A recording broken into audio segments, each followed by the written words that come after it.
probably have everyone. If anyone else is going to trickle in, if anyone notices anyone in the meeting room that hasn't been able to join, let me know and we'll get it sorted. But I think we're probably ready to. Okay, someone wants to join. We're probably ready to rock. Cool. There's Garrett. All right. So, yeah, this is it. All right, guys. So, I'm super excited about this seminar because it's kind of been something that I've been really meaning to pull together. There's all kinds of things that I talk about when it comes to nutrition. If you've been following me on like Facebook or Instagram for a little while, sometimes you just come in like the middle of the journey and I could be talking about damn near anything because my mind just works in tangents and sometimes it goes all over the place and I'll just talk about like what I feel like is a pressing problem for a lot of people with nutrition. But this one is kind of like an amalgamation of my thoughts. So I'm really excited to actually spend some time like trying to bring my thoughts together and put it in like a pretty nice little package for you guys that is digestible, because a lot of the time my thoughts are anything but digestible. That is also kind of a nutrition pun. So there you go. Anyway, so the thing that we wanted to go over today is really just the bare bones basics of nutrition. All right. I'll go over what that means and I'll kind of lay out the whole seminar and what we plan to go over. But it's, I guess, to kind of preface that, it can be really difficult to quantify, like, well, what is like nutritional basics, right? What might be basic for me maybe might not seem basic for someone else. But ultimately, what I'm really looking to get into is just like what we consider the foundational good nutritional practices that everyone, from like someone who just started working out yesterday to someone who's going to start working out tomorrow, to an elite athlete, to an Olympic athlete, what is like the foundational skills and methods that they should be applying in their everyday life to be successful with nutrition. Okay. Because believe it or not, you could be a very, very high level athlete and still fail at nutrition. Okay. So let's get into it. All right. So first and foremost, let me introduce myself. I know some of you know me pretty well, but if you don't, my name is Steve. I'm 33 years old, and I've been an online nutrition coach for about four and a half years now. I am certified in CrossFit. I am currently enrolled in High Rocks Level 1 performance coaching, which I'm probably about a quarter of the way through right now, which is very exciting. And I've also certified in Precision Nutrition Level 1 and Sport Nutrition Specialization. So that's kind of just a lot to say that I am basically a jack of all trades, master of none, kind of do a bunch of stuff online. So that's kind of just a little bit about me. One thing I really want to kind of point out is that although I do have a lot of experience with nutritional coaching online, sorry, I just got distracted by people. I'm not a nutritionist. Okay. There's a very big difference, especially legally in Canada, between a nutrition coach and a nutritionist or a dietitian. Okay. So I am I am very morally obligated to say that I am not a dietitian. I cannot give you direct advice like, hey, you need to eat this, you need to eat that to achieve X, to help your medical condition. If you are in the kind of scenario of trying to fix your nutrition for medical reasons or anything like that, talk to your doctor. I am just some guy on the internet. All right. So keep that in mind. I can absolutely help you with the application of the methods of like, hey, let's think about some quick nutrition hacks that we can, put into our daily routine, that kind of thing. But when it comes to like, hey, Steve, can you give me a meal plan that's going to help me, become less pre-diabetic? That is an absolute out of scope for me. That would be something that you need to talk to a nutritionist about. So I just feel like it's important to specify I'm a nutrition coach, not a nutritionist or a dietitian. Okay. So that being said, I have helped a bunch of people all over North America get the body that they wanted. Okay. So these are all clients of mine. A few of them that have achieved awesome results, anywhere from, losing 5 pounds and getting increased muscle mass to some folks losing over 40, 50 pounds. So some basic housekeeping for the seminar. And please, guys, if at any point something is not working, there's a slide that's stuck, or you can't hear me for some reason, please let me know. I don't want to continue because this is an important recording I want you to have, and I don't want to lose like a big chunk of like 5 minutes of me. You can't hear me and no one wants to speak up. So if there's anything wrong or anything you don't even understand, feel free to raise your hand. I will kindly ask that you keep your mic muted. If you have any questions during the seminar, please use the chat feature. Google Meet is great at giving me notifications like, hey, so and so asked a question. That way I can kind of just continue what I'm doing. And once I strategically feel like it's a good opportunity to address the question, I will. Also, I know you said it, you probably got a reminder already through Google Meet that this is recorded. I will provide you guys a copy of this. It'll be sent to everybody. It'll be stored in our hybrid group as well for you to watch at any time with additional sheets and the whole presentation, the recording, everything. Okay. And some of it will be shared on social media as well. So let's get into it. So what this course isn't, okay? The goal of this course is to provide you with the foundation. I mentioned earlier that this is all about foundational stuff. So there might be some topics, this is why I asked the question, that you feel like, hey, that would have been nice if that was addressed, but possibly it was like a little bit more the next step or like kind of like a level 2 type thing to address, which is totally possible. But hopefully we just cover the basics. And at the end, if there's anything that we want to cover, that's kind of like an additional next step, we can definitely do that. So what this course isn't, it's not a course to tell you exactly what to eat and when for elite performance. It is not a depiction of secret foods that will enhance your performance by 99%, because nothing could do that. Of course, that's just a made-up number. This is not an elaborate plan on how to periodize your macronutrient profile to increase fat loss. And it's also not any kind of like follow X step methodology that can be applied for anyone, anywhere for nutritional success. Okay. So I just really felt like it's really important to call it like what this course isn't, because this is really just about the nutritional basics, foundation level stuff that we should be applying all the time, regardless of what your fitness level is. Okay. So here's what we're going to be going over through the seminar. First, we are going to start with nutrition, just the basics of nutrition. What is nutrition? What are we talking about when we refer to nutrition? Is it diet? Is it, what else are we talking about? What is a good nutrition plan versus what is a bad nutrition plan? How can we tell? So we'll dive into everything surrounding kind of like building the definitions of what fitness or nutrition is. Then we'll follow that up with food quality. So whole versus processed foods. We'll talk about micronutrients. We'll talk about macronutrients. Then we'll move on to food quantity, which is something called energy balance. We'll talk about overeating, undereating, those kind of things. And then we'll finish with a little module on lifestyle. So other factors that are under our control, that are kind of indirectly affecting our nutrition as well. Okay. Because I feel like it's really important that although this is nutrition specific, a lot of the time there's other aspects that we can control that somehow influence our nutrition, like stress, sleep, that kind of thing. So the infamous foundation that I've referred to about 10 times now, this is what I mean by this, okay? So a foundation needs to be built before we can proceed to the next level. And I feel like this type of thinking can be applied to so many different aspects, much like fitness, right?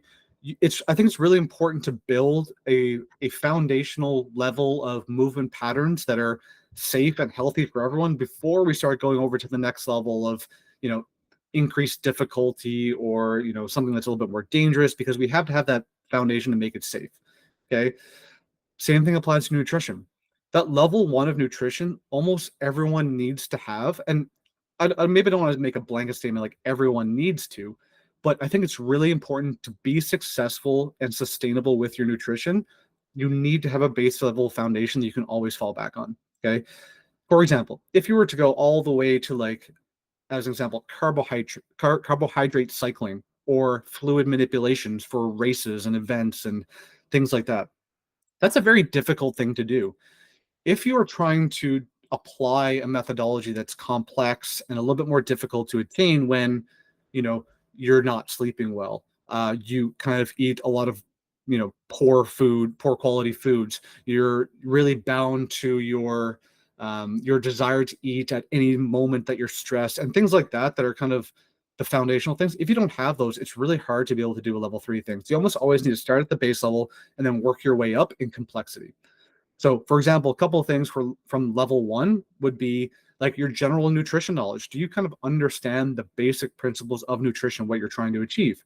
Do you have what are kind of considered loosely proper eating habits? Like, do you eat roughly around the same times every day? Do you eat kind of the same foods, or is it really just you eat whenever you're hungry and then you don't really know when you're hungry because it seems like your hunger is always at the whim of your stress or your job or your time, things like that. Are you eating sufficient quantities? Are you drastically under eating or massively overeating? Are you eating poor quality foods? If is your lifestyle just completely crazy when it comes to sleep and stress? All these things need to kind of be aligned or at least being worked on before we can then proceed to more stricter or complex regimes. So I'll stop there for any questions before we move forward. But we're going to now get into the first topic of just general nutrition. Any questions for anybody?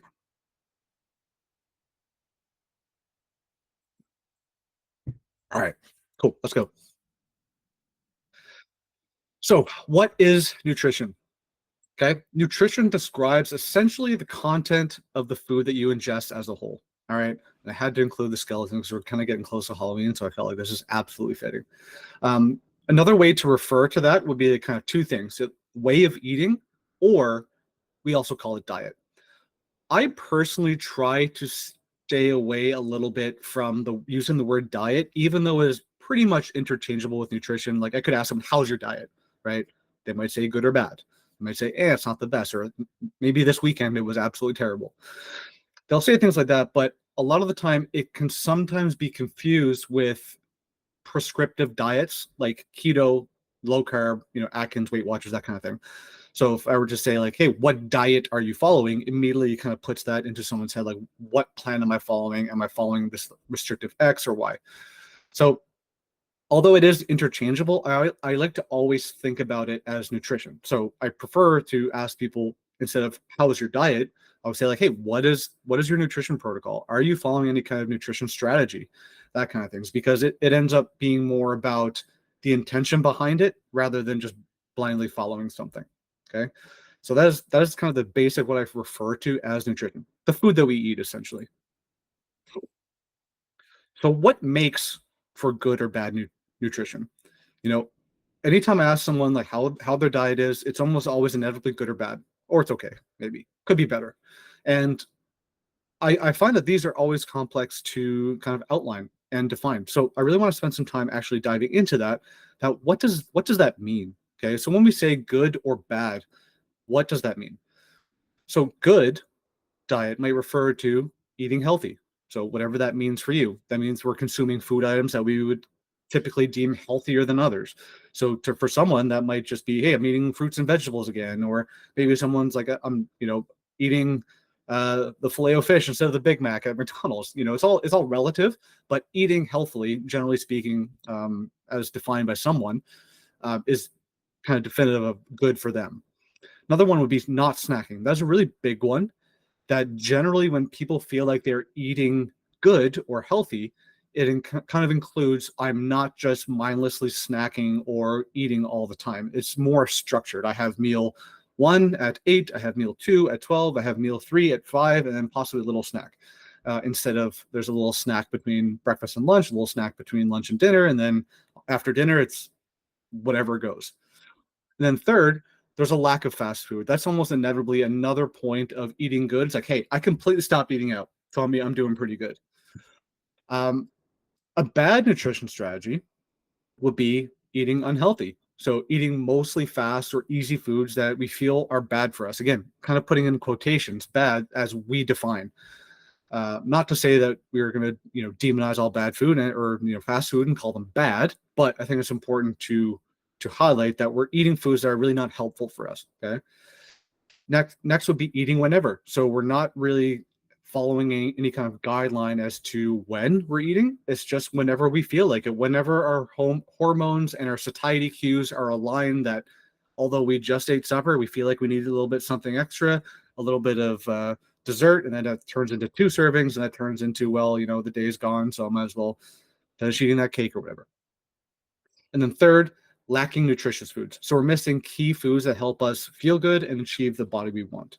So that's almost inevitably what happens when we are filling our diet with unhelpful types of food that aren't going to help us support our goals. They are going to be kind of void of nutrients and not really help us recover.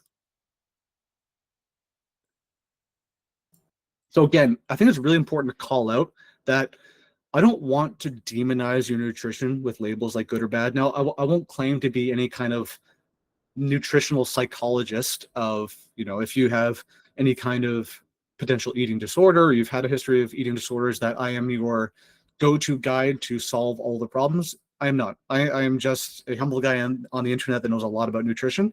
But I will say that a lot of the times referring to these things are as good or bad can make it a little bit too black and white. And that food is almost never black and white. It's always eaten in different contexts and at different moments. Like how, a drink on one given night can be okay, but a drink at like a celebration event, it's like that's totally normal and fine. So it all depends on context. Okay. Um, so I like to also refer to good or bad foods as one, good food is supporting your goals, or bad food is not. So you're either gonna eat food that's gonna help you or food that's not gonna help you. And that's how I like to think about it. So it ends up coming down to these two things. Okay. Two little factors that are going to govern basically 99% of your nutrition. It's over or under eating. So eating too little, too much compared to your lifestyle. Again, it's important to call it that that's compared to your lifestyle. No one amount of food is going to be the same between two individuals, because two individuals are absolutely different. One person's lifestyle might be super active. They work on their feet. They're getting 20K steps a day because they have to walk all over the place. And then maybe some person is confined to a desk job where they're working 12-hour shifts in a support center where they literally have no time to get up and walk around. And by the end of the day, they have like 1,000 steps. It's really important to acknowledge that it's all about eating to your lifestyle, basically. We have that, and then we also have eating processed food. So eating quick, easy, hyper palatable foods that are in low nutrients and high in calories. That's going to end up being bad. So we have to end up, or sorry, not helpful. We have to end up fixing that to be something a little bit more balanced towards whole foods. So what I think a good nutrition strategy is, and this is kind of like a little bit more of a high level part of the seminar where I like to think about, above our nutrition, how are we looking down on our nutrition? I like to think about it in three ways. We are documenting, okay? We are using a particular method to somehow track or document our energy intake. So I'm not even necessarily saying things like track macros or track calories, although we will get into that later.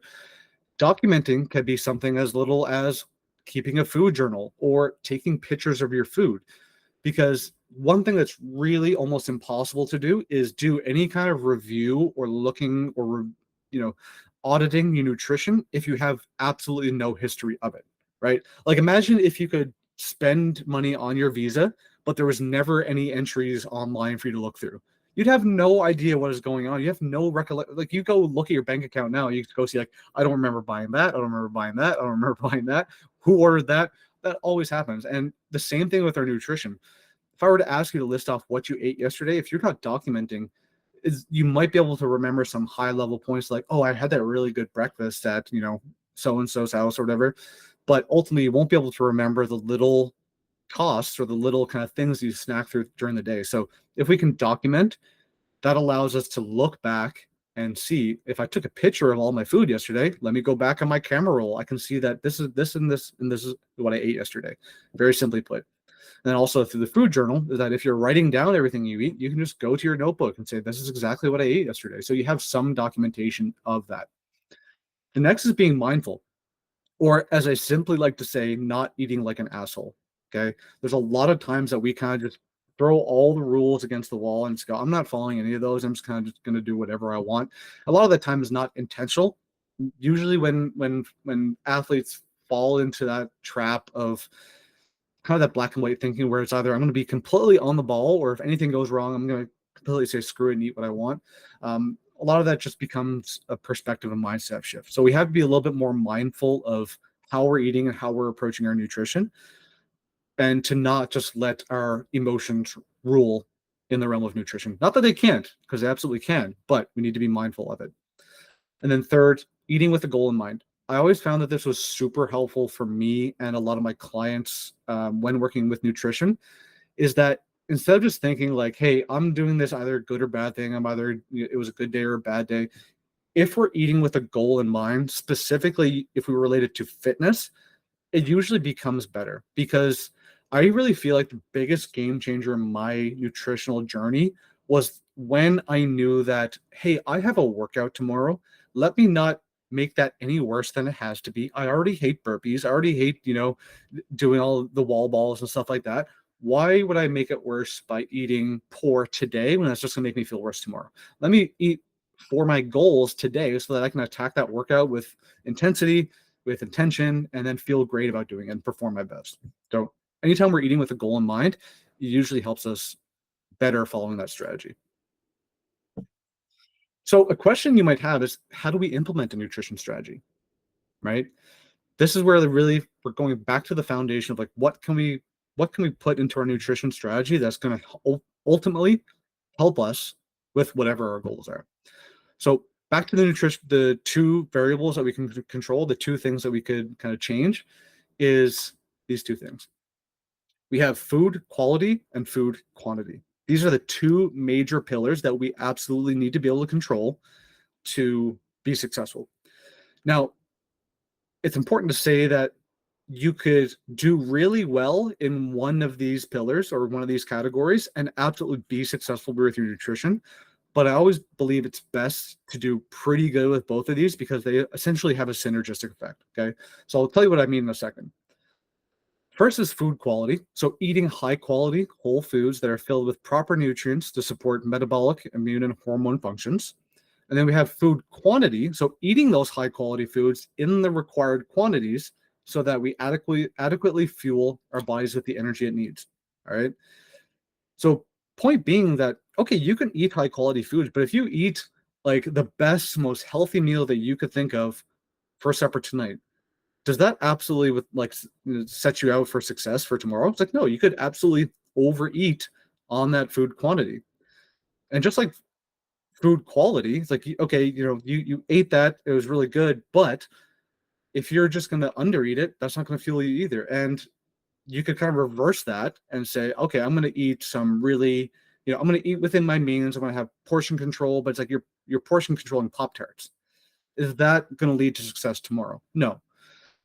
All we have to do is combine those things together and make sure that we're eating really good food in appropriate quantities, because that is what's going to allow us to basically achieve the physique you want, fuel your workouts, do so in a sustainable way that makes you feel like you're fed, that you're fueled, that you have energy.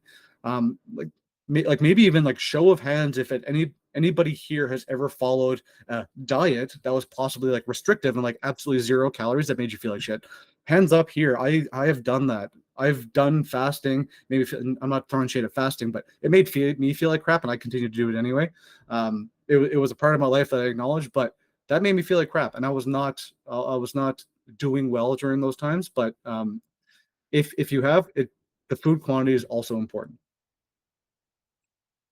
So the first major pillar that we're going to go into is food quality. So what makes a food high quality? I'd love to hear some answers from someone. What do you think? What comes to mind when I say like high quality food? Feel free to unmute yourselves or drop in the chat.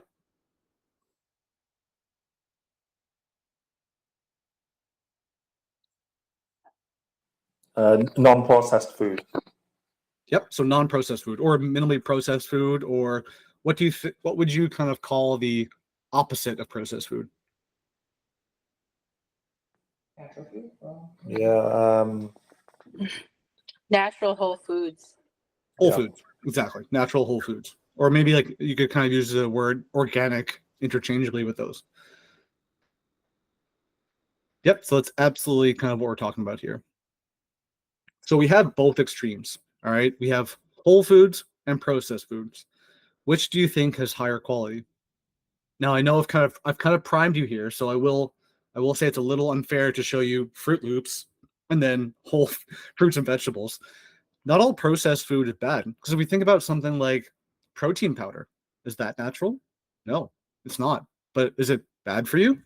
No, probably not, because it probably helps you hit your protein goals, right?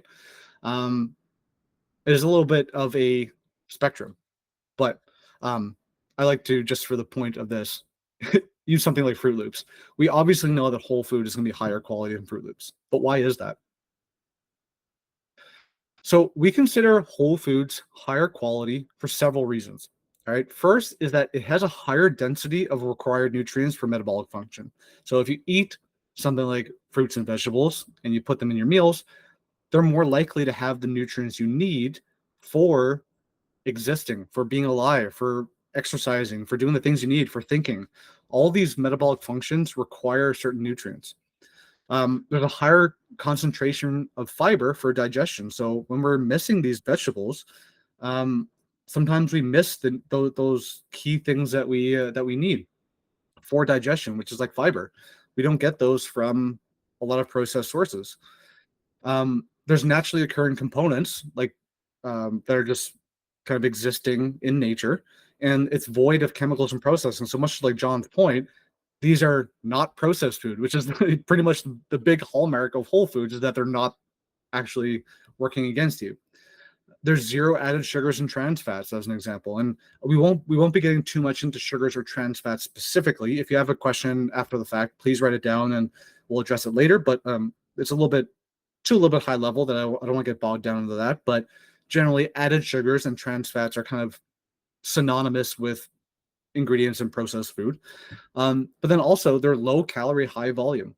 I don't know if anyone here has ever kind of tried to test like what does your nutrition look like when you only eat fruits and vegetables and like lean meats and protein and that kind of thing. It's like, wow, I didn't know I could eat so much. But then you fill your day with like McDonald's and you have like 1.5 meals and then that's it. So having these low calorie, high volume foods, you can put a lot in your stomach, or sorry, not a lot before you feel full. And this not a whole lot of energy as well. So you can actually eat a lot of whole foods before you actually kind of go across that threshold of eating too much. So micronutrients, vitamins, minerals, they affect how our cells function. All right. So when we get the true, natural, organic, naturally occurring type vitamins and minerals that are in our system, it's going to help our cells function. The better our cells function, the better we feel and the better we can perform and think. So this is not just physical, it's also mental. We can generate energy faster, we can throw better, we can lift heavier, run longer, recover faster, and be overall better humans when our body has what it needs. So to kind of bring that back to like having a goal in mind, that is something I think about on the daily.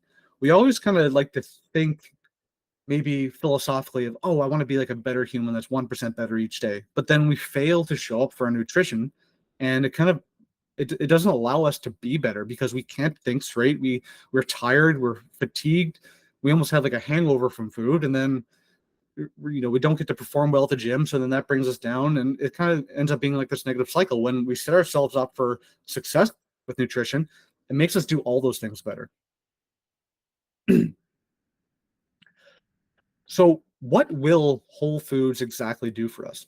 So, number one, we're having increased recovery and help us repair muscle tissue, joints, tendons after exercise. So, when you're doing a workout and you have this soreness that tends to stick around for days after the fact, that can be done, that can be essentially, you can recover faster from that on a reduced timeline because you have appropriate nutrients, micronutrients and macronutrients in your body to facilitate that. There's also increased satiety. So the more whole foods and nutrients that you're taking in, the less likely that you're just going to be kind of, flowing with the whims of your hunger that just seems to come and go whenever. You're gonna have increased satiety. You're going to reduce metabolic diseases such as diabetes, heart disease, and atherosclerosis. Now, again, I'm not a doctor. I'm not a dietitian. I'm not a nutritionist. However, there's no doubt in my mind that if people eat whole foods, we reduce instances of those diseases. Okay. You're going to have improved metabolic function and performance. So you'll be able to turn over energy faster during workouts so that when you're between the interval on the ski erg and you're between an interval on the wall balls or running, you're going to be able to recover faster in those 30 seconds with a diet of whole foods than you would with Pop Tarts, Fruit Loops, that kind of thing. And I'm not hating on Pop Tarts, it's just the example that comes to mind. I love a good Pop Tart. We also have increased fitness and wellness. So what does that mean? It's kind of like you're just going to be generally more fit.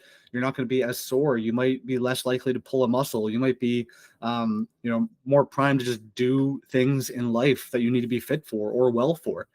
And then you're also going to have better hormone and mood control because when we have the things that we need for our brain to work, our brain is going to hopefully be on our side and not be working against us. So these are some examples of whole foods. Okay, there's thousands of different whole foods out there, but these are kind of like my top five. We have fresh produce. Okay, obviously indicative by this picture that you've seen for the last 10 slides.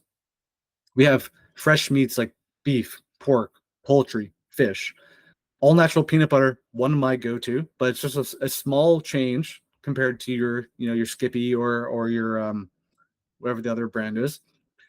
Vegetables you grow yourself would be another example. So of course that's fresh produce, but usually the most homegrown stuff is the most whole. And we have shelf stable grains like rice and quinoa. It's like sure those are pretty shelf stable and they're in the grocery store and they're not in the fresh aisle, but they're still considered pretty whole foods. So why are processed foods considered lower quality? So first and foremost, they are missing nutrients required for metabolic function and performance. There's high volumes of preservatives, sugars, and trans fats. Like I mentioned, we're not going to go too deep in that today, but when you see a lot of those preservatives and sugars and trans fat, they're not naturally occurring, and they seem to just not jive well with the body. Um, I'm gonna leave that there. My brain wants to go on a tangent, but I have to stop that because I will absolutely go on a tangent with that. Um, they're manufactured for hyperpalatability, so they're generally manufactured to be good and very desirable to eat.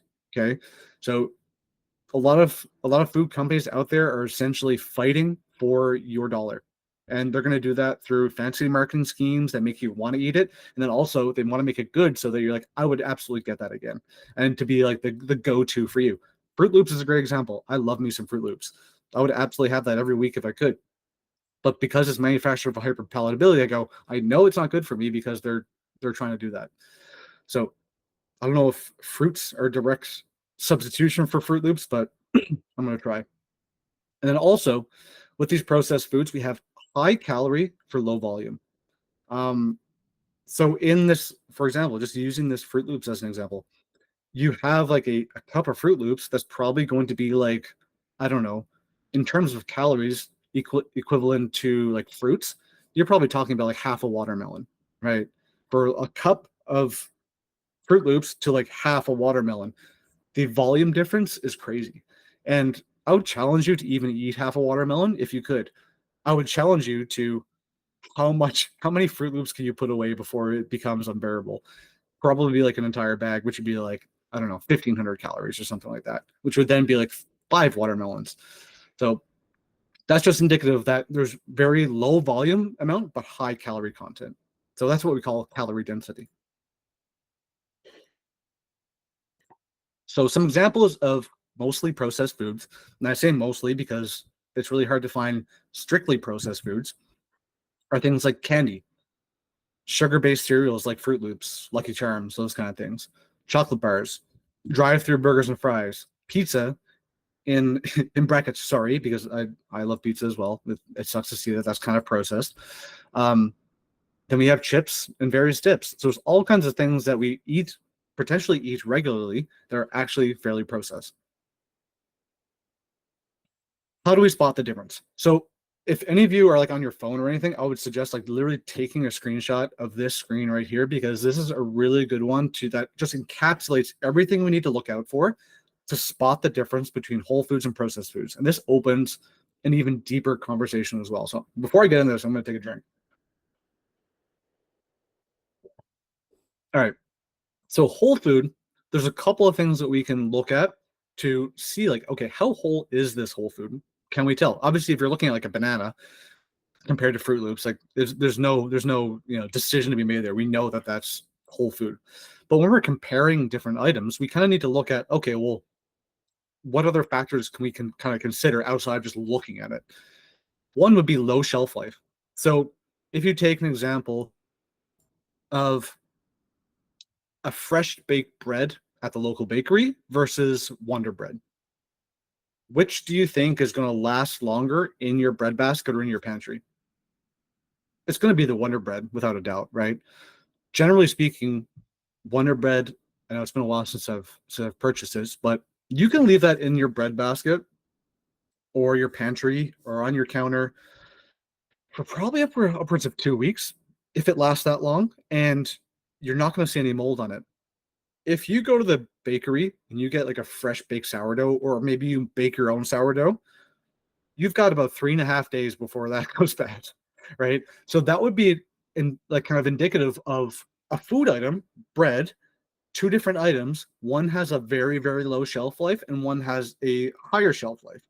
What do you think accounts for that shelf stability? Preservatives. And that's pretty much it.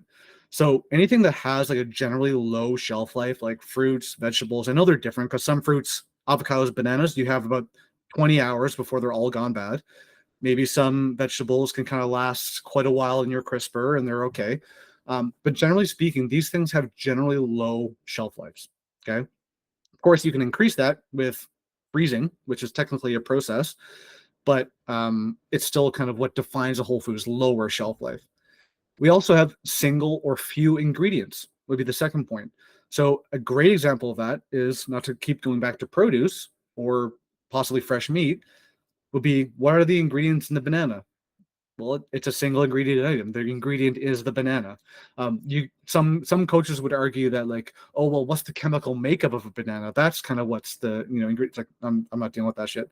Um, those single ingredient items are usually indicative of, well, single or few ingredients. Maybe if you were looking at like a something a little bit more homogenous, like maybe a soup. Like if you make your own soup, you kind of know what's in it. It's like, okay, you have your soup stock, and maybe you use like some bones from a previous like chicken you made or something, and then some vegetables. And okay, that's pretty whole. But if you go to like the frozen section in the grocery store and you flip around that label to like a frozen soup, all of a sudden you're going to see like these. Okay, like why is there like 18 ingredients in there. It's bone broth. That's supposed to be very, very like two or three things in there. Same thing with bread. You go look at a fresh baked sourdough on the ingredient list, you have flour, water, salt, yeast. Okay, four. You go flip around Wonder Bread, you're like, okay, there's 25 ingredients. Why is that?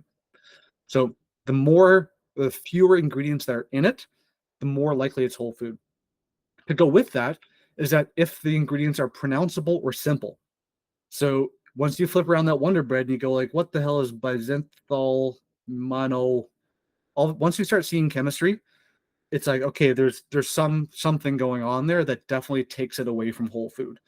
Which again, with single ingredients, you don't have, because you don't see any unpronounceable ingredients on bananas unless someone's going to break down the molecular structure of a banana. So that's just some high level things to look for when it comes to whole food. We have, it looks like what it is. So as an example, if you were to go to the meat or seafood department, you were going to see, salmon. What does salmon look like? Well, it looks like a salmon. It has the salmon color. It kind of looks like a fish, resembles a fish. But if you were to go buy fish sticks, it's like, well, outside of maybe the fish stick kind of resembling the shape of what a fish would look like, was it always the fish? It probably got like mixed together, breaded, and kind of put together to resemble a fish instead of actually just being the fish, if that makes sense. So, like, does it look like what it is? When you buy a chicken patty, does it look like a chicken? It's like, not really. You know what I mean? And not to say that a chicken patty is bad per se. It absolutely can be a fine food to eat. It's just indicative of processing. And then also we have less packaging. So things like fruits that are kind of on display in bags that you can kind of see, versus things that are like sealed, bagged, boxed, then boxed again, and then frozen. Like, that's a whole lot of packaging going on. That might be indicative of a processed food rather than a whole food. So on the opposite end, and not to go through these too deeply because they're kind of just the opposite of what I said. For processed food, we have long shelf life, right? So things like cereals, a lot of those processed cereals, you can have those open for 2 months and they're technically still good. They might be a little soft and stale, but they're technically still good to eat. They have many ingredients. So you might see in a nutritional label that's this freaking long of, 20, 30, 40 things in there. And then on top of that, there are going to be things that you can't pronounce and you have no idea what these chemical ingredients are. Generally speaking, if you were to look up any of those chemical ingredients, they're going to be certified by the FDA. They're going to be safe for human consumption, and they're generally safe. I'm not saying that anytime you see a chemical that you should be like, oh, I'm not eating that.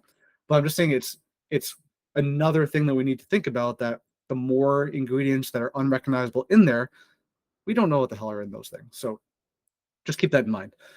It doesn't resemble what it is. So again, kind of like back to the fish stick example, if the fish stick is kind of doesn't really look like what a fish is, then it's not really whole.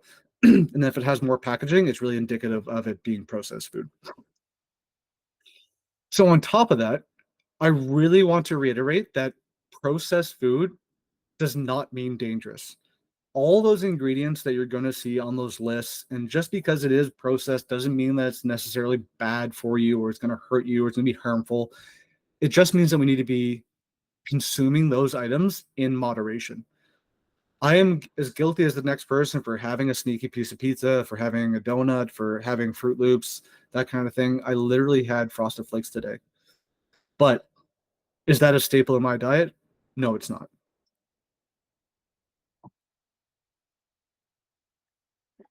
So, how do we apply this? A couple of points to think about. Point one just has to be eat more fresh food items. So, the more whole foods we eat, generally speaking, the better our nutrition strategy is going to be. Second, if we choose whole food variations of our current food items, maybe John, that could be considered like a kind of like a nutrition hack. Instead of like having to reinvent the wheel or revamp everything that you're eating, why not just take something that you currently eat and maybe eat a lot of, make that just a smidgen more whole. So a good example would be like, okay, if you love to have like toast at the end of the night, or toast with your breakfast in the morning, instead of using Wonder Bread, go learn how to bake fresh sourdough. Maybe go to the bakery and buy fresh sourdough instead. Would be like small things that you can change to get the same thing, but you're just eating a more healthy or whole food version of. Reduce consumption of processed foods obviously is a big one. Like I mentioned back in one of the first slides, that when generally people start going for more healthy nutrition strategies, one of the first thing gets eliminated is usually things like fast food, right? So you're going to reduce the consumption of processed foods through there, but you'll also reduce the consumption of processed foods by buying more fresh items at the grocery store. So instead of getting the frozen, chicken patties or the frozen fish sticks or something, you're going to get fresh salmon. You're going to buy chicken breast, things like that. Then you'll also choose healthier restaurants or drive-throughs, which are absolutely legitimate thing to do. So, going to Subway instead of McDonald's as an example. And then also reduce the frequency of takeout consumption. So not necessarily saying that maybe maybe right now you're in the situation of I eat out 5 to 7 times a week, pretty much. What, like, would just completely going whole food be a smart strategy? Probably not. Probably would be like, hey, how about instead of eating out 5 to 7 times a week, I only eat out 2 or 3 or once or twice. Sometimes going from one extreme to the other actually is not helpful. So I see we had a chat here, so let me just stop here for a second, pop that up. So Elizabeth, what's your opinion on tin foods such as tinned salmon, tuna? What category would you put that into? That it's definitely processed to a degree, but I guess it really depends. My opinion on, I think it's an absolutely great tool that is overlooked for protein consumption. So something like, tinned salmon, tuna, that kind of thing, you're usually looking at upwards of 40 grams of protein in each can. I know it personally, it's something that I try to stay away from regularly just because of the potential like mercury content. I've actually had a friend that kind of got mercury, like, I don't like toxicity, I guess, maybe not necessarily poisoning, but his doctor actually said he needs to be careful because he might be ingesting too much. Now he was eating it every day, or not, if not twice a day, which was a whole lot.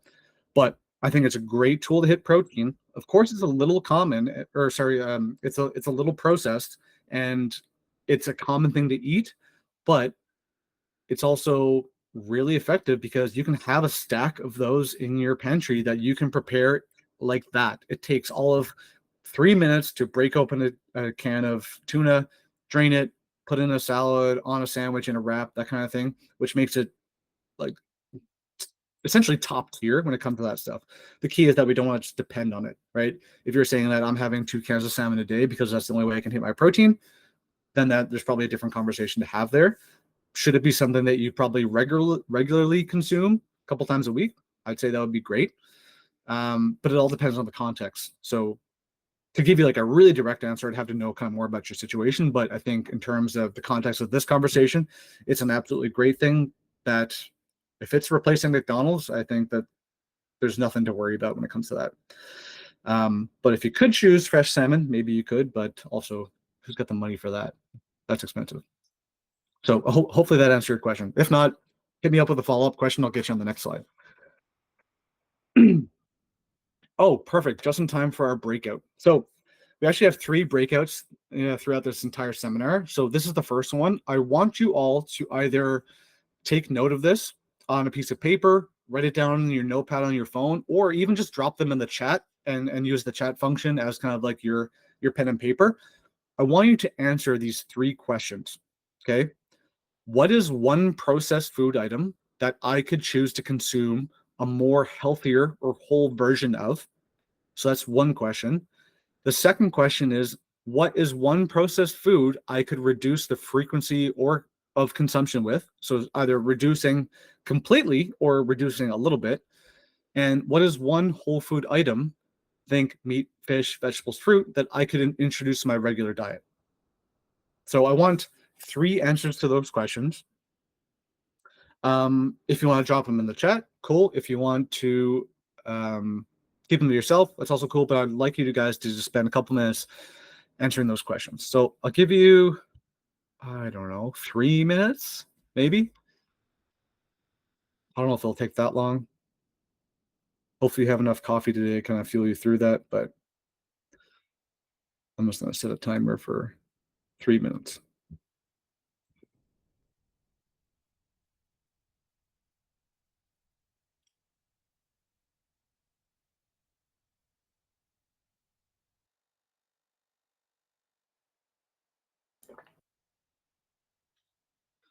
If you guys are done, feel free to raise your hand or maybe even just like post in the chat.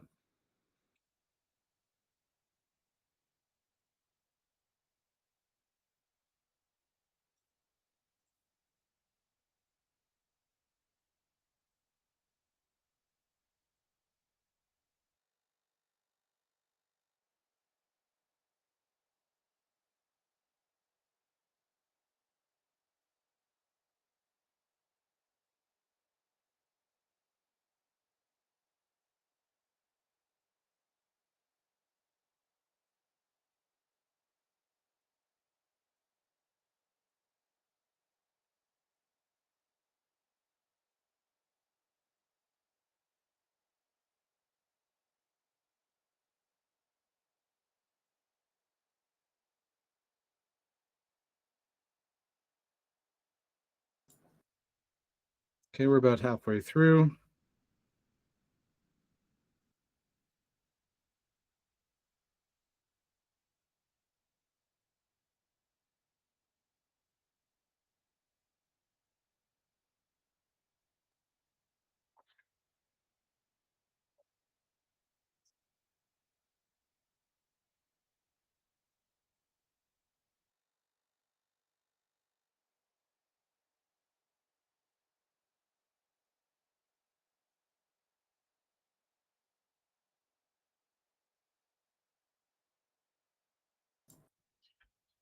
Okay, I'll give you guys 30 seconds.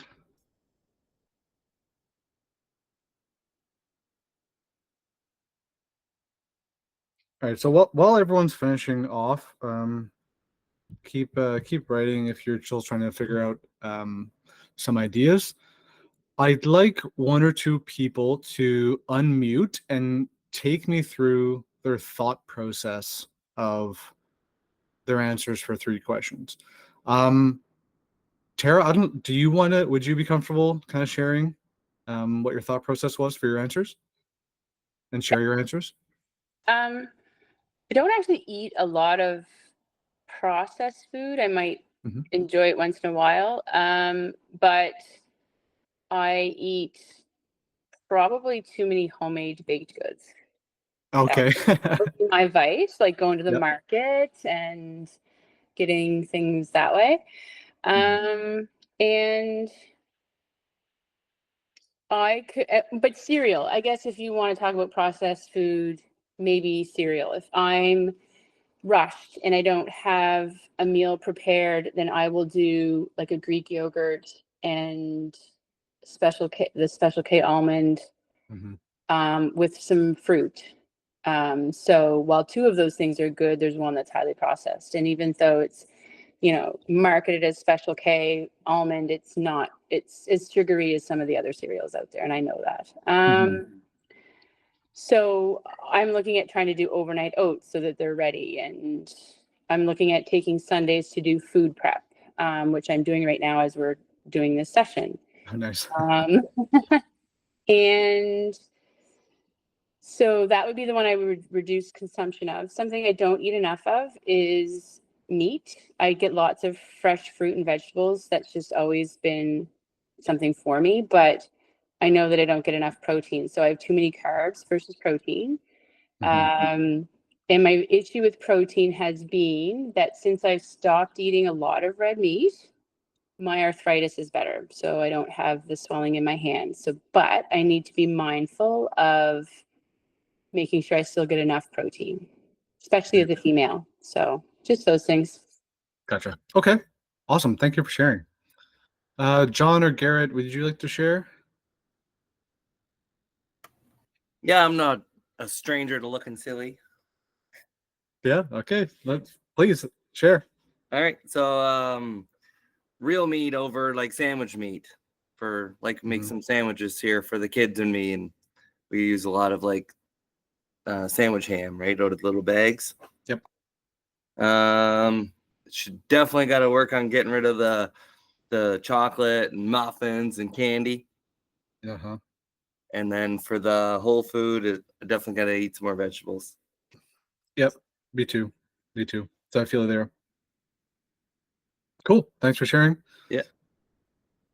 John, did you want to share yours? Mine was kind of similar to Garrett. So the first one was granola. Like, even though you think it's healthy, there's sometimes a lot of like unnecessary additives, right? It's either chocolate chips or some sort of processed sugars, oils, fruits, or whatever. Second one was like sandwich bread. Like, we have it for the kids, and then I'll end up having that for like, a snack, toast or something. And yeah, would like to try and increase vegetables, but snacking vegetables rather than, we do decently for like meals. Yep. But those raw vegetables like during the day. Yep. Perfect. Cool. Thanks for sharing. Okay, so I'd love to kind of go into everybody, but in the interest of time, we'll definitely move on. So next, we're going to go into food quantity. So we kind of really, I guess, in a way, beat to death like the quality of food, and I think now we probably have a pretty good understanding as to like why high quality foods and whole foods are important and how we can change that. But kind of like, a lot of what kind of Tara said at the beginning there was that it's like, okay, you can make like pretty good decisions, but a lot of the quantity matters too, and we'll kind of get into macros within that. That it's not just about like what foods you eat, but like, are you eating foods in the right quantities? Are you getting enough protein? Are you ingesting enough calories to fuel your workout? That kind of thing. So this is what we're going to get into with food quantity. So what is food quantity? How can we tell if we are ingesting a high quantity or a low quantity of food? For that, we have to measure, okay? And we measure our food in calories.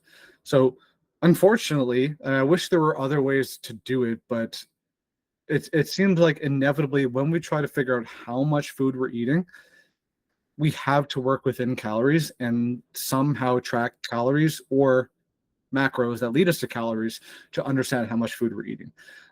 Even if you were to food journal, like I mentioned earlier, whether through photos or through writing down what foods you ate and the quantities, you would extrapolate if you wanted to see like, okay, well, was Tuesday, I ate a lot that day. Let's extrapolate the calories to see like how much I did eat.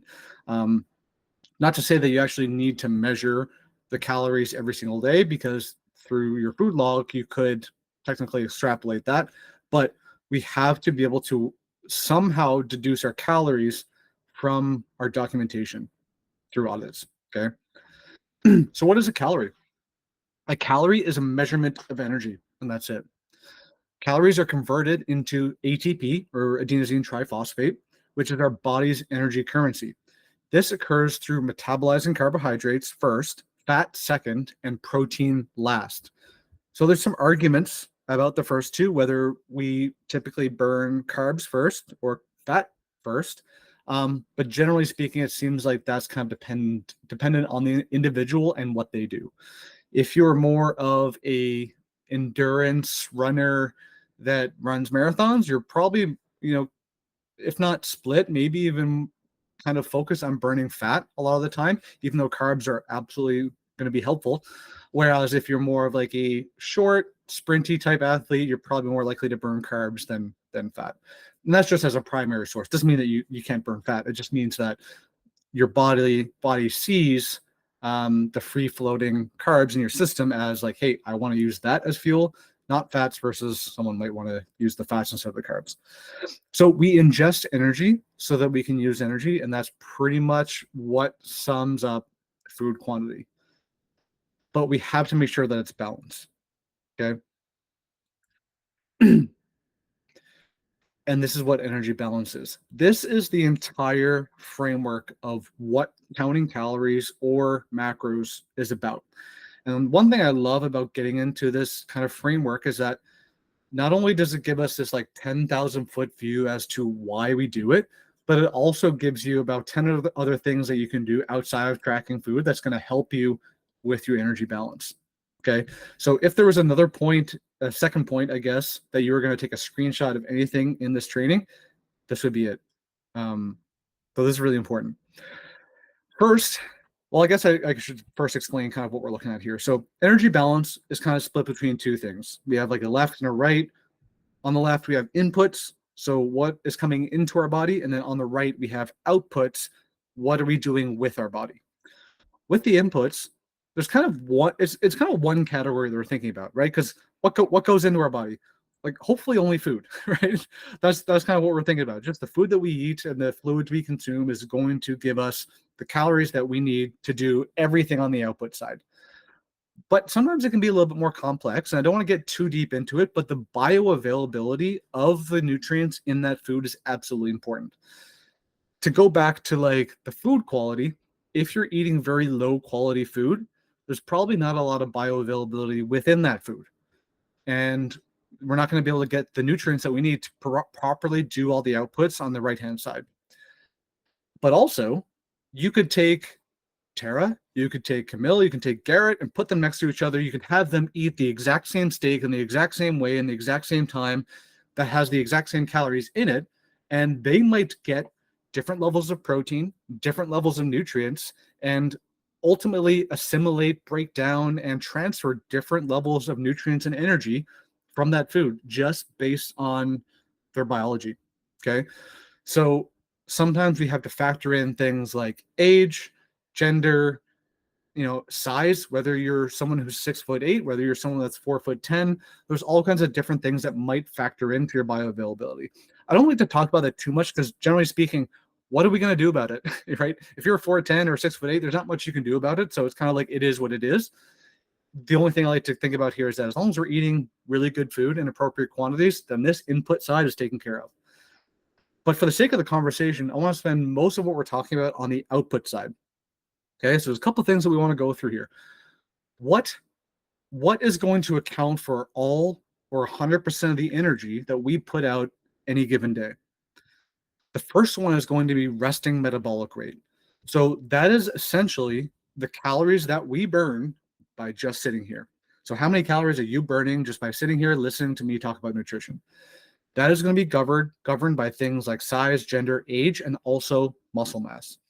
So that's most of resting metabolic rate is kind of set by just your biology, your size, your gender, maybe a little bit of genetics as well.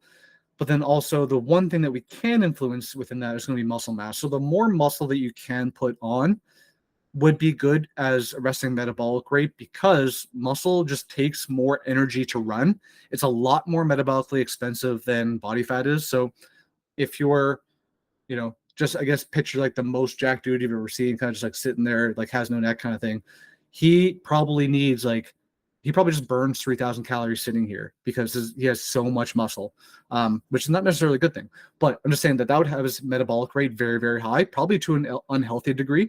But generally speaking, the more muscle that we do have, the higher our metabolic rate will be. And then also, the more you move around, the more muscle or more fuel that muscle needs to then move you around, which compounds into other areas. But there's not a whole lot we can do to affect this outside of, hey, if we could just, work out and eat protein and put on as much muscle as possible and get lean, like that's probably the best thing that you can do to affect your resting metabolic rate.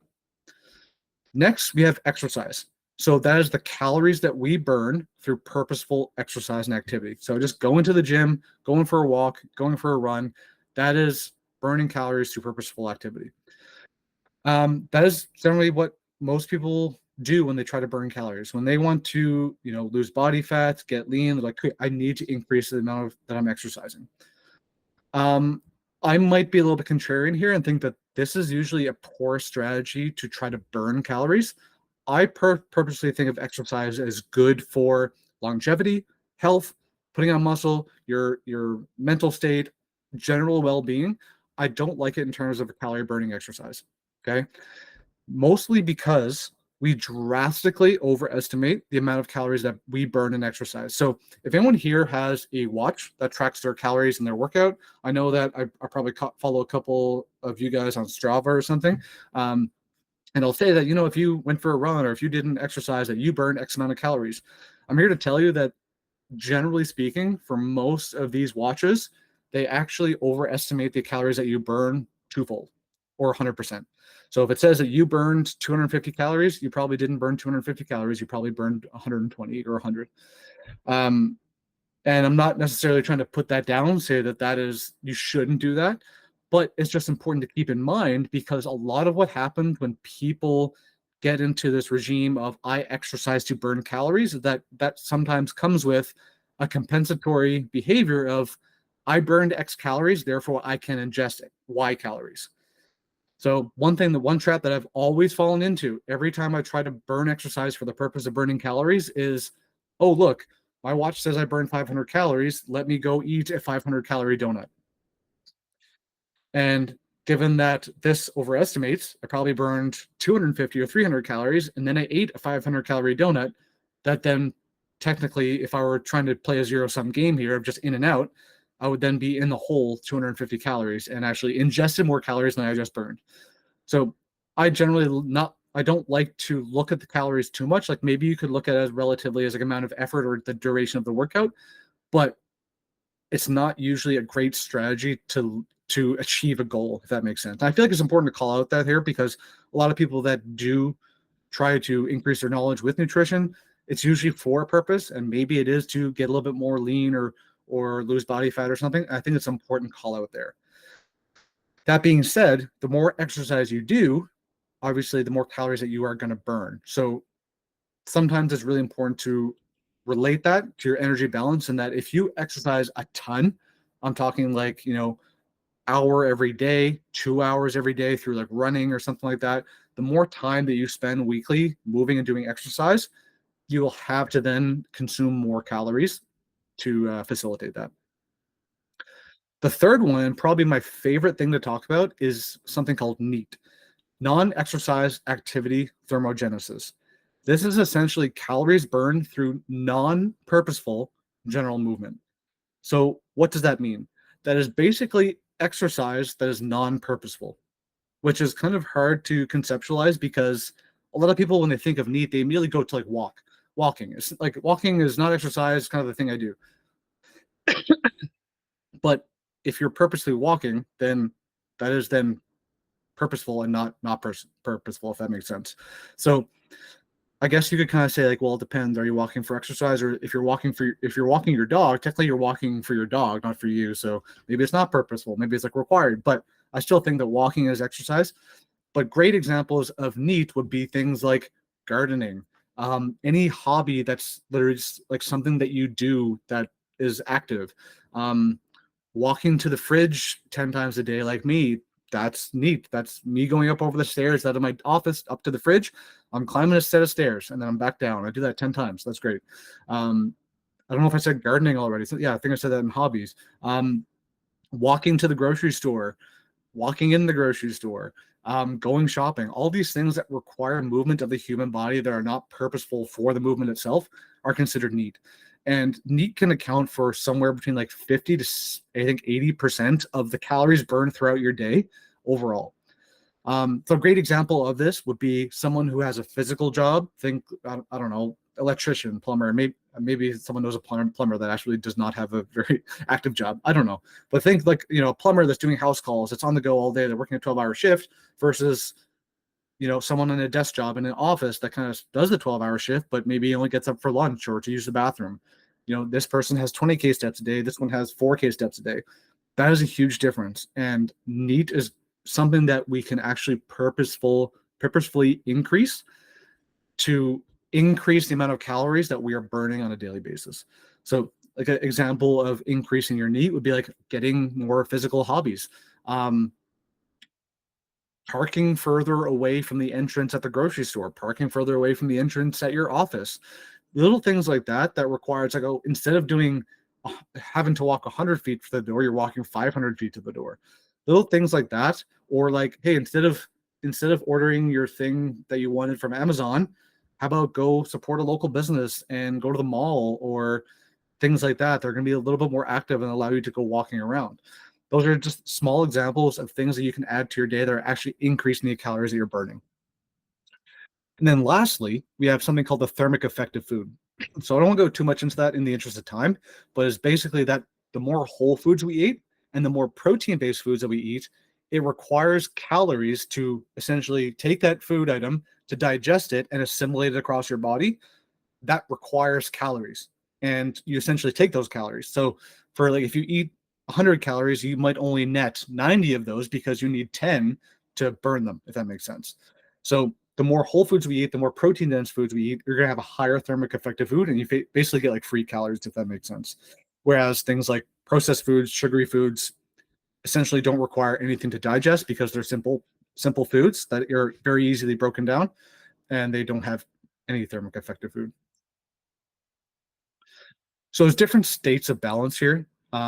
Simply put, we have three.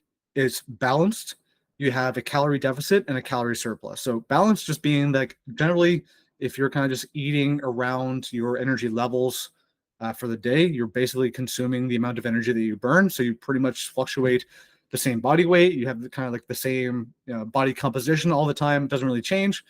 That is probably indicative of you eating about the amount of calories that you need. The next one would be calorie deficit. So calorie deficit meaning that you're eating less than what your body is burning. So you're burning way more than what you're eating, which would cause fat loss because we have to dip into those fat stores to then supplement our energy needs for that day. Then we have calorie surplus. See you, Garrett. Then we have calorie surplus, which is we have too many calories coming in and not enough going out, which is then causing our body to store body fat in the case of when we do have another calorie deficit. And a lot of these things are kind of supported by evolutionary biology and have evolutionary purposes. So for example, we were kind of like hunter-gatherers, and it was actually an evolutionary benefit to have the ability to gorge food, put on a lot of body fat, and then be able to go weeks without a meal because we have that reserve of energy. So I would encourage you that anytime you go through a certain phase in your year or life, maybe you get a little bit fluffy in winter like I do. I just say, hey, I'm not getting fat. I'm not putting on weight. I'm storing energy. I'm just a battery. That's all I am. Helps reframe a little bit. But those are kind of the three energy states that we're looking at. Excuse me. So how do we measure our calories? Simply put, macros or tracking calories, but we are going to go into macros. So first off, what are macros? Macros is short for the term macronutrients, and these are a type of nutrients that act as the basic building blocks of food and our body. And we have three of them. We have protein, we have carbs or carbohydrates, and we have fats. So a little bit more about each of these. So protein roughly is about, I say roughly because they're kind of rounded down or rounded up, one or the other. Protein is 4 calories per gram. So for every gram of protein, you get 4 calories. And proteins are responsible for creating and repairing the structures of the body, and they are also the primary macro for muscle building. Carbs are the same the same amount of calories as protein, 4 calories per gram. Carbohydrates are the preferred source of energy for our body, like I mentioned earlier, because carbs convert to glucose and glucose converts to ATP. And then we have fats to end, which are 9 calories per gram. So if you've ever kind of heard the phrase, maybe you grew up in the 90s and early 2000s around the weird diet culture where fat was kind of demonized and things were fattening and fat is super high calorie. This is why, because there's more energy stored in the molecular bonds of fat, and that's why every gram of fat is 9 calories. Okay, so fats are converted into lipids in the body and plays a massively important role in metabolism because nearly every cell has a lipid layer. Okay, we'll get a little bit sciencey on you, but they are also very important. So we can roughly calculate the calories that we consume by tracking macros. The best method to do this is using an app. So we have this piece of technology in our pockets that can give us the ability to do that. We have apps like MyFitnessPal, Carbon, Chronometer. There's probably 100 out there. Those are my 3 favorite. But there's a lot of apps out there that can actually help you track macros. These apps will use a food database that give us an estimate of the macros in each food item. So from there, we can make evidence-based decisions on our food intake to match our energy levels. So once you start tracking macros and hopefully tracking them accurately and honestly, because that's usually the biggest part, is doing them honestly, consistently over time, that begs the question, how do we know how much we should eat? And that brings us to our next breakout. So breakout number 2, let's calculate our own daily energy expenditure and macro targets. So we're actually going to do some math here, okay?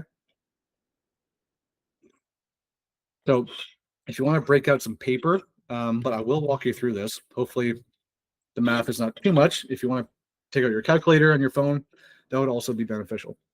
So the step 1 to determining your total daily energy expenditure, your TDEE, so the output side of the energy balance, is by multiplying your desired weight by 13. Now, there's all kinds of ways to do this. You can go online, you can get a TDEE calculator, you can put in a bunch of things, it'll ask you how much you move and things like that. But I like to keep it simple because ultimately these are just subjective numbers that we're trying to follow, because there's no way to determine how many calories you burn on a daily basis unless you're going into a I think they call it calorimeter, where basically you go into like a bubble and they track your sweat, they track your perspiration, your breathing, your energy that leaves your body, the energy that goes into your body down to the exact gram, so that they can say, hey, you within this 24-hour period you burn this amount of calories. But that doesn't even make sense because every day is not the same. Every day is different. You sometimes consume X amount of calories, sometimes it's Y. So these numbers are a little bit subjective, but it really helps to simplify and not try to live life by, oh, well, I moved more today, so I should just eat more, because that is a poor strategy that has never worked out for me. Because I never eat more vegetables or chicken, I eat more donuts and cereal. So to determine TDEE, we just take our desired weight and multiply by 13. So for me, right now I am about 185. So let's say I wanted to lose 5 pounds. My desired body weight would be 180 grams. I will then do 180 times 13 is about 2,340 calories. So take out your calculator. If you want to kind of do the math of your desired body weight times 13 is your amount of calories. So if you're looking more for like weight loss, so if you're an individual who wants to lose a little bit of weight, then you can try using 11 or 12 instead. And I say 11 or 12 because you can kind of play with the numbers based on kind of where you are or like your experience. Ultimately, if you feel like you're not sure about the number itself, feel free to reach out to me, and I can kind of walk you through that specifically, because sometimes, given the situation, they can sometimes give you weird numbers. I would say like one thing to watch out for as well is that if you're if you have a desired body weight that's maybe a little bit far from where you are currently, then it's better to do it in chunks. So if I were right now 500 pounds, and if I'm 500 pounds, I have to consume a lot of energy to move that day, and I'm likely consuming a lot of energy to get kind of where I am. If I want to be 180 pounds and to be 320 pounds less, that's probably not going to be my goal, my number one goal. Maybe my first goal is gonna be like 400 pounds. So I would take like 400 pounds as an example. So you kind of need to do it in segments. I would say if you're looking to lose any more than like 20 pounds at a time, then just go 20 pounds down, because I don't want anyone changing their diet so drastically that it ends up being kind of like vastly different from where they are currently. But if you have any questions about that, or feel like you are, if there's like a big change you need to make, message me personally and we'll get you figured out. So once we figure out our TDEE, so desired body weight times 13, step 2 would be determining our protein content. And the protein rule of thumb is 1 gram per pound of desired body weight. So once I have the TDEE, I then get my protein by just saying 1 gram per pound of that body weight. So I want to be 180 pounds, I eat 180 grams of protein. Side note, this would also be beneficial if you were to want to increase body weight as well. So if you're lighter and you want to put on 5 to 10 pounds of mass, then you would also go above. So your desired body, if you're 180 pounds, but want to be 200, you then consume 200 grams of protein, but you'd also use the 200 times 13 to get your TDEE. Does this all make sense? Does anyone have any questions so far? Does everyone have their TDEE calculated and their protein calculated? Thumbs up if it makes sense. Okay, good. Thanks, John. So step 3 would be to determine your carbohydrate content. So the carbohydrate rule of thumb is 1-to-1 ratio of carbs and protein. So just take your protein and copy it over to carbs. So for me, 180 grams of protein is equal to 180 grams of carbs, and that's what I'm shooting for. Now, it's also important to remember that this should be increased by as much as almost 50% if you're considered very active. So if you are someone who does like a lot of exercise, like, 1 hour every single day, or you're doing a lot of energy consuming exercise like running, which takes a lot of energy because there's a lot of time involved, then you'd likely need to increase that. But if you're concerned that maybe whatever carbohydrate content you have is not enough, please shoot me a message and we'll have a conversation about that. I know there's a lot of kind of caveats here, but to find the quantity that makes sense for you, there's a lot of caveats to consider and a lot of factors kind of put in. But these are just general rules of thumb. So for me, I have 2,340 calories per day, 180 grams of protein, 180 grams of carbs. Now, the hard part is doing the arithmetic to figure out what's left for fat. So the remainder of the calories that I have are for fat. So we have to do a little bit of arithmetic here, but remember, protein is 4 calories per gram. So to get the amount of calories that we have for protein, we take our number times 4, which would be 720 calories for me. And because we use the 1-to-1 ratio of protein and carbs, we then just double that. So it would be for protein and carbs, I'm consuming 1,440 calories. We take that and we subtract it from our total calories, which will then give us the calories we have for fat, which for me would be 900 calories. And then we divide it by 9 because there's 9 calories per gram of fat, would give me 100 grams of fat left over. I know there's a little bit of arithmetic here. Does that not make sense to anybody? If it's confusing for anybody, I would be happy to kind of take them through the real life example of theirs.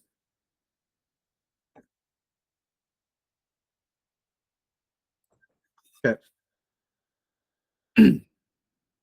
Does everyone have their 3 macros and their calories?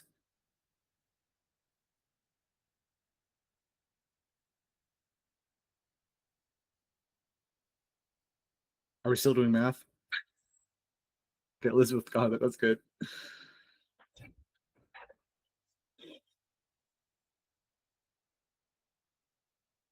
Awesome. So for me, just to summarize, this equates to about 180 grams of protein or 720 calories, which is about 30%. 180 grams of carbs, same amount of calories, about 30% as well. And then 100 grams of fat, which is 900 calories and about 38%. So it's a little bit, obviously that doesn't equal 100% because there's a little bit loss in rounding just for simplicity. Probably a little bit high in fat for me, but I would say that's not outside of the realm of kind of normal. Usually a lot of North American diets are a little bit higher in fat, just given the processing of food and things like that. But I think the 30% of protein is kind of the most important thing to look at here. And if you were ever concerned that the fats are a little bit too high, or possibly if you need to look after fats for possible medical reasons, i.e., hormones or watching your lipids kind of thing, then possibly look to reduce that down to like 30%. But again, if you have medical issues, talk to your doctor about that. These are just general rules of thumb that I like to follow for myself. I don't know where that T came from. Cool. Any questions? Does anyone have any issues calculating that?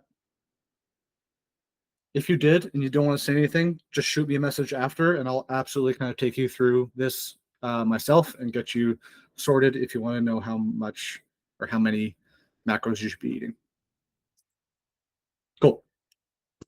So to kind of surmise what we were talking about here, quantity is important, but this is just a number and these are just general guidelines. You are an individual and nutrition is highly specific to the individual. So you could have two people that are roughly the same, size, gender, whatever, and they calculate the same numbers. It's totally possible that, one of those people has a really sedentary job and doesn't really move a whole lot. The other person, maybe if they're even twins, I don't know. Maybe the other person has like a really super active job. They're on their feet all day. They're burning tons of calories and they like to run marathons. It's like, okay, they have a different energy need than the other person, even though they're the exact same size, weight, all that kind of stuff. So these are just general rules, but sometimes it's good just to use the general rules as targets because they allow us to simplify everything when we tend as humans to overcomplicate things. So ultimately, be consistent, but experiment. All right. A lower number may be better for you, or a higher number may be better for you. Your energy demands will fluctuate with your activity levels. Okay. So like I said, maybe you tend to hibernate like I do in the winter. You don't go outside running as much. You wait for the sun to come out and the heat to go up or the temperature to go up before you start running again. It's like my energy demands change based on the season. And that is something that took me years to figure out, that I need to adjust my energy as the temperatures go down. So that's an example of like energy levels fluctuating. And that's something that we need to kind of be conscious of and start to learn about ourselves. So in terms of experimenting, if you want to use that number that you kind of just calculated, try that for a couple of weeks. If, maybe you want to pay attention to kind of how you feel, how workouts are going, maybe even like body weight or body composition to say like, hey, like maybe I followed your numbers, but I put on 5 pounds. Like, well, is that your intent? No. Okay. Well, then maybe they need to actually be lowered. And sometimes you're going to have these things you kind of need to work through to experiment to find the right levels. It took me a long time, several years actually, of weight fluctuations, going up, going down, feeling good, feeling bad, to ultimately kind of figure out where I should be and what works for me. But it is experiment, and don't shy away from experimenting with the stuff, because ultimately it needs to be figured out.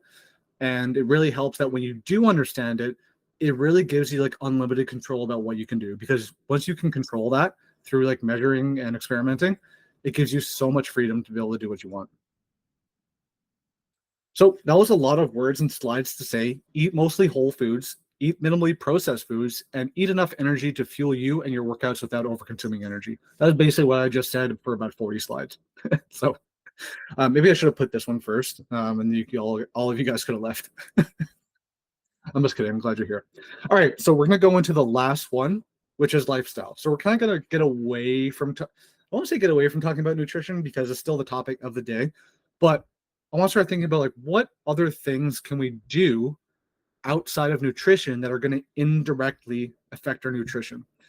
And I think it's really important to address those things because almost inevitably, probably 80 to 90% of my clients that I work with in terms of nutrition, we'll do the work to set them up with the types of food that they should be eating, the quantity of food, tracking macros, being consistent, all that stuff. But ultimately, there's always been like a big roadblocker that we had to fix that had nothing to do with their nutrition that ended up being the game changer for nutrition. So I'll give you an example. Like I had a client of mine, Nicole, and Nicole did all kinds of amazing work. She's, I don't know how much weight she's lost, but she's absolutely been crushing it over the last couple of years. And when we first started working together, it was very, I guess, easy to put all the blocks in place, but we didn't see a lot of results. And so we kind of started digging in, like, okay, well, like what's been going on? How come this hasn't been going the way we want? And we kind of just boil it down to like, hey, you're someone that works shift work. You're someone that works 3 jobs. You're someone that has a lot of going on in their life and are ultimately like very stressed. So what can we do, that's going to help your stress levels? Because that will not only indirectly help your nutrition, but it'll also help you just be a happier and better person. So we ended up kind of focusing on things that we could do to reduce stress, which is, okay, instead of just like beating the crap out of your body in the gym 7 days a week, how about we take 1 or 2 rest days and make sure that we're getting enough sleep? And maybe we'll do a couple like stress relieving activities like getting outside in the sun, going for walks, maybe even like a couple of things like journaling, that kind of thing, self-reflection.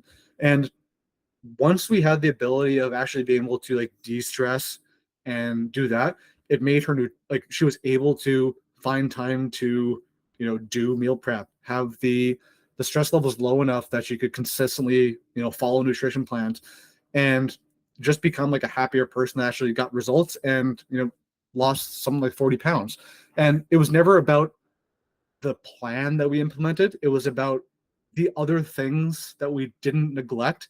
What other levers can we pull in our life that are going to indirectly impact our nutrition or directly impact our wellness? Because I have no doubt that pretty much everyone in this room at one time or another, maybe in the past, currently, or predicting in the future, that maybe through times of stress, through times where sleep was poor, what usually follows is nutrition. I can't imagine there's many people in this room that are like, hey, when I'm stressed, my nutrition is actually the best. Like that's when I usually do stuff. It's either when I'm stressed, I overeat and eat my feelings and all that stuff, or I lose all appetite, I don't eat at all, and I just kind of exist. Those are usually the 2 responses. So that's kind of just a lot to say that lifestyle factors play a huge role in how we approach nutrition and how we are in terms of well-being and fitness overall. So our nutrition isn't in a vacuum, all right? We can deal with it directly, but it also helps to fix underlying issues that may be directly affecting it. How much harder is it to eat right while sleep deprived, while stressed, or when our friends go out every other weekend?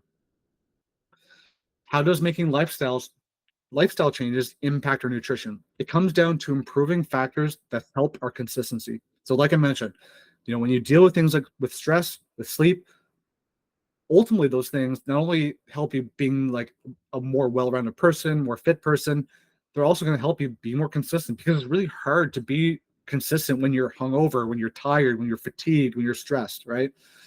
It ultimately doesn't matter if you eat perfectly today when tomorrow you eat like shit.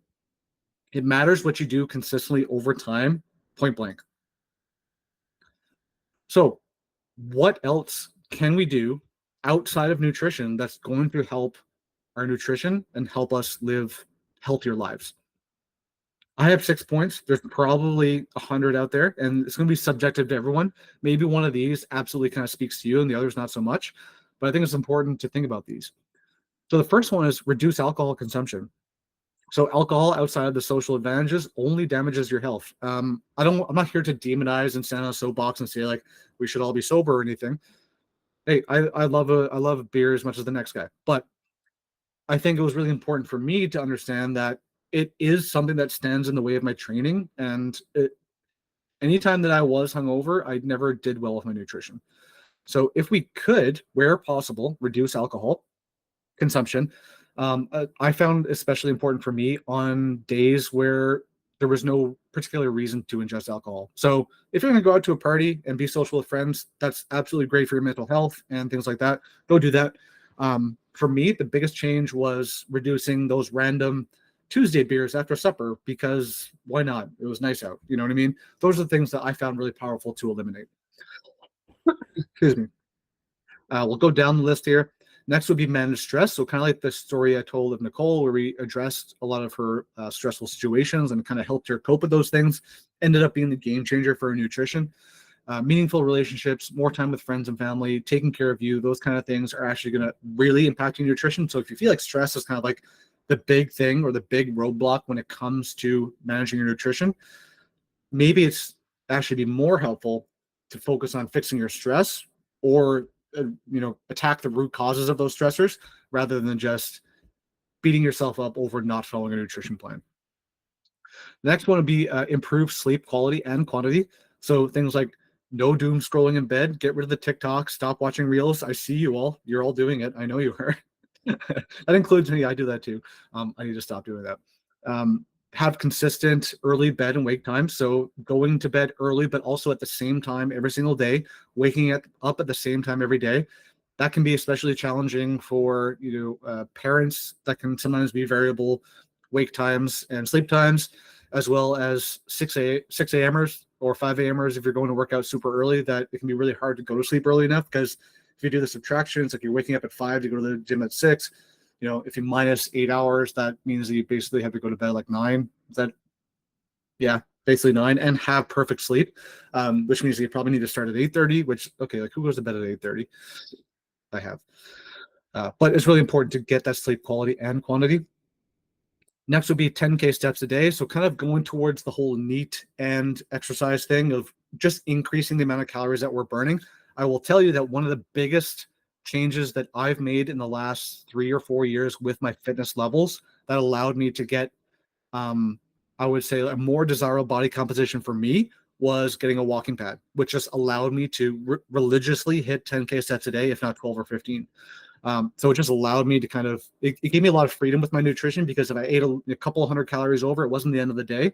I could kind of just depend on that walking pad to help me get the steps that I needed. I actually have this desk I'm sitting right now, but it comes up and I actually walk underneath it. Well, sorry, not underneath it. I have a walking pad that goes underneath it and I walk while I work. So that helps. Oops, I didn't mean to go ahead. Recovery and take days off. So if you're working out 7 days a week, that's not always a beneficial thing. I know that sometimes it feels like you can do it, but ultimately having those rest days that we take to just relax, let our body recuperate, allow your nutrition to do the work and build those muscles and tendons back so that you can, when you go to the gym the next day, you're actually well rested and can be very intentful about what you're doing and very maybe bring the intensity instead of being kind of half fatigued for 7 workouts a week. And then lastly, supplementation. So amino acids, proteins, creatines, multivitamins, all those kind of things can help us stay consistent because sometimes it can be a little more challenging to hit like protein targets. And if you have a protein supplement that helps you do that, or multivitamins that kind of keep, everything in check and just, how would you say, I guess just kind of allowing you to cover your bases so that you're not deficient in anything, that's also really helpful.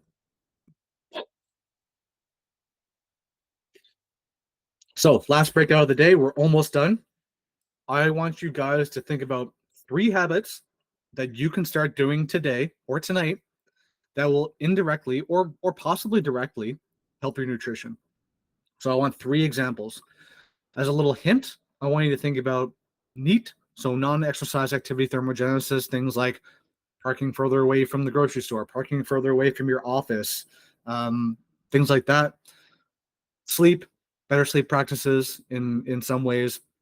Reducing stress, however that can be done, managing stress, eliminating stress, however, whatever that means. I know that can be subjective, and don't feel like obligated to share any kind of stories or intimate details or anything. But if there's maybe a certain stressor you feel like, hey, if I got rid of that, that'd be great. Feel free to talk vaguely about that if you want to. Increasing your steps, going out, alcohol, anything around those kind of topics, feel free to kind of include those as a habits that you can start doing, or maybe even things that you can stop doing, if that makes more sense given the topic. So I'll kind of give you a minute to brainstorm on that, and then we'll move into the last couple of slides and conclude the seminar. So raise your hand when you are finished. I'll give you about a minute.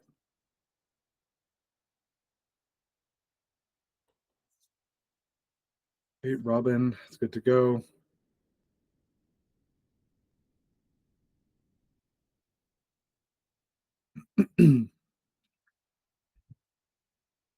Cool. All right. So I have 3 people, and I'll ask them to share while everyone else is thinking. Pete, how about you go first? What are 3 habits that you're going to start or stop doing?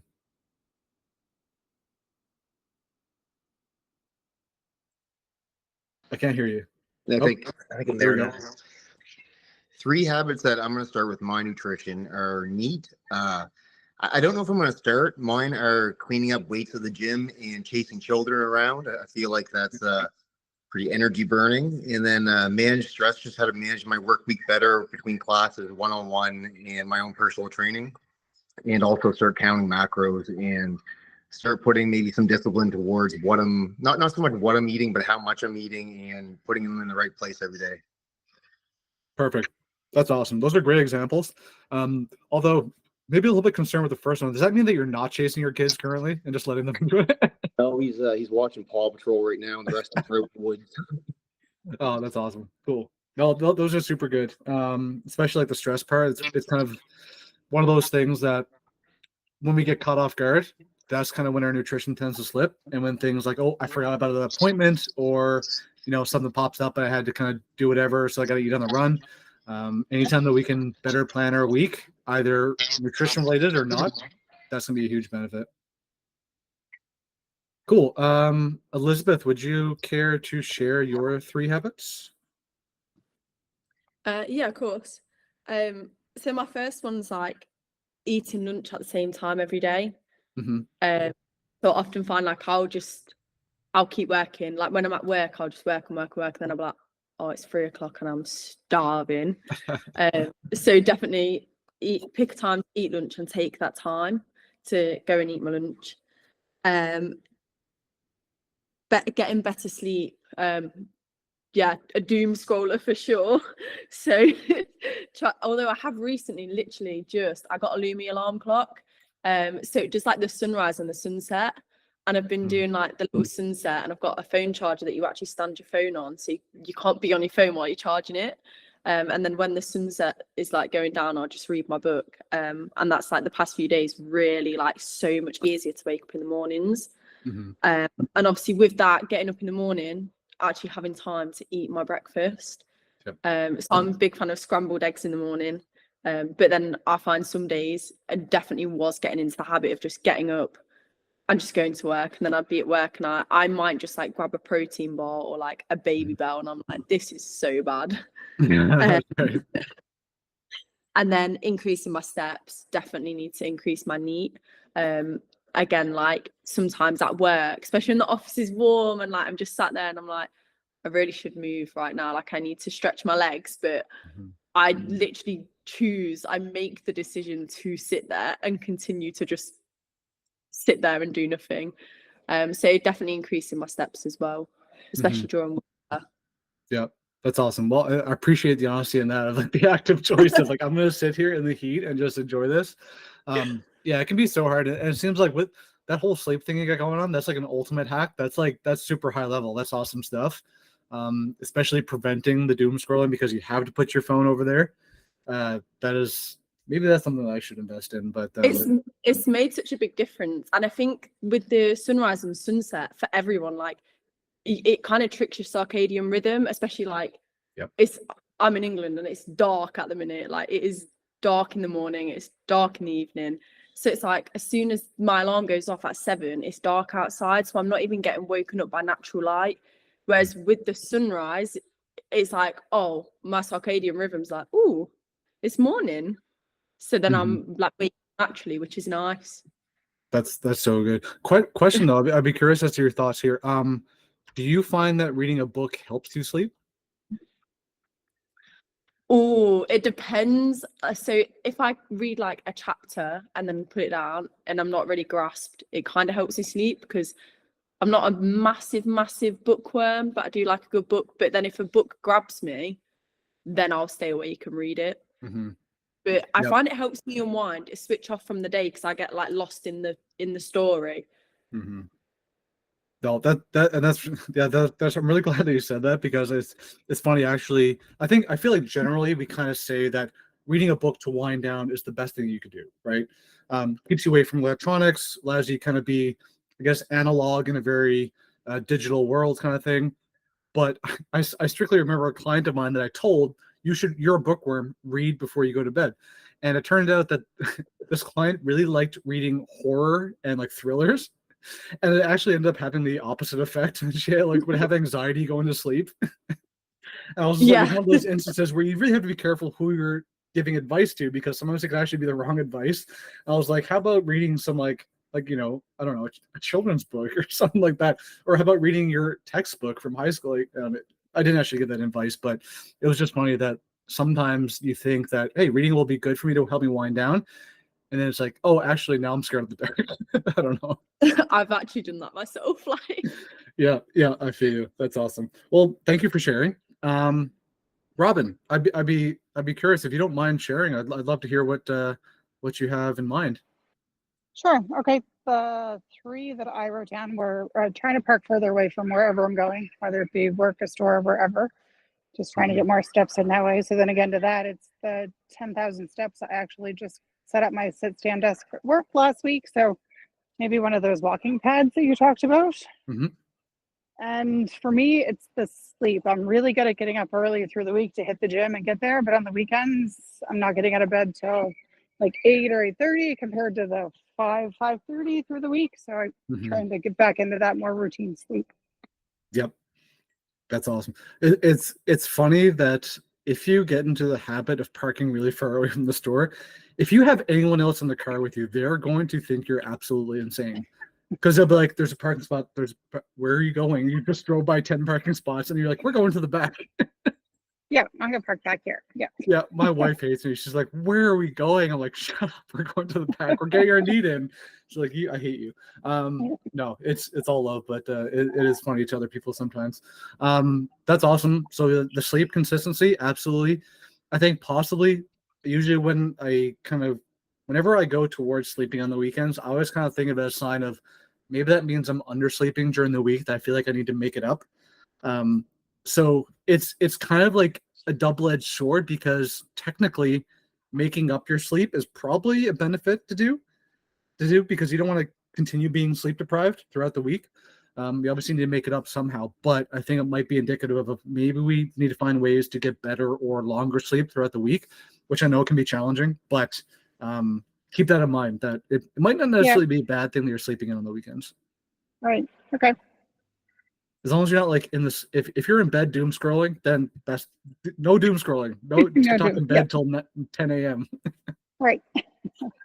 Awesome. Thanks for sharing. Cool. Let's move on. So in conclusion, we're going to wrap it up now. I know we're kind of nearly at time. I said there's going to be 90 minutes, but I can't keep myself on a clock for anything. The basic of sports nutrition is the same as the basics of regular nutrition. So you'll kind of realize that throughout this entire seminar, I didn't really specifically talk about sport nutrition. That is because going back to really early on in the slides, it's about the foundation, right? So I don't care if you're doing this to, go to a High Rocks and qualify for Worlds, or if you're trying to just get into the gym 3 times a week, or if you're just trying to hold on for dear life with your nutrition. It doesn't really matter where you are. The foundation is the thing that you need to focus on. And there's no real sense in trying to do all these complicated things in terms of carb cycling and this and that. If you're sleeping like crap, you're stressed, we're not eating enough protein, all these things, it's really important to get the basics down first. Okay. So much like fitness and training, develop good fundamentals and the rest will follow. So just like fitness, you need good movement patterns. You need, good fundamentals to actually be able to perform, specific movements and things like that. Just like nutrition, we need good fundamentals and we need a good foundation before we start moving forward and do more complicated things, because ultimately the foundation is going to be the thing that gets you mostly everywhere. So in conclusion, again, once you've mastered the basics, come to my next seminar and we'll talk about something more complicated. That's it. So we'll end it there for some open Q&A.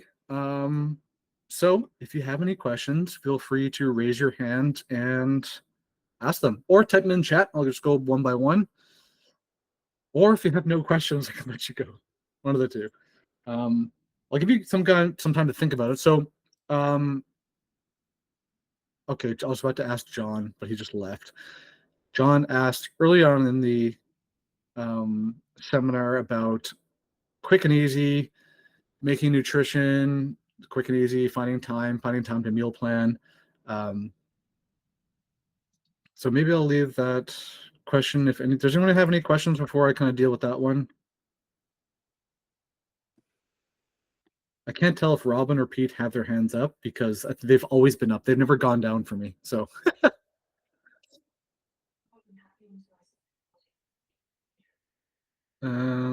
So I don't have any questions, Steve. You have a question? No, I don't have any questions. Okay, cool. Elizabeth, you have a question? Yeah, I was gonna ask, what do you think of maltodextrin for like post-workout carbs, you know, as opposed to eating like carbs, obviously taking that time to digest for like a quicker digestion of carbohydrates. If your goal is obviously, like for me, my goal is muscle gain and like train for like sprinting. So are you specifically referring to post-workout or intra-workout? Post-workout. I mean, Okay, I never really think about intra-workout, but so you're done for the day, last workout, what do you do after, kind of thing?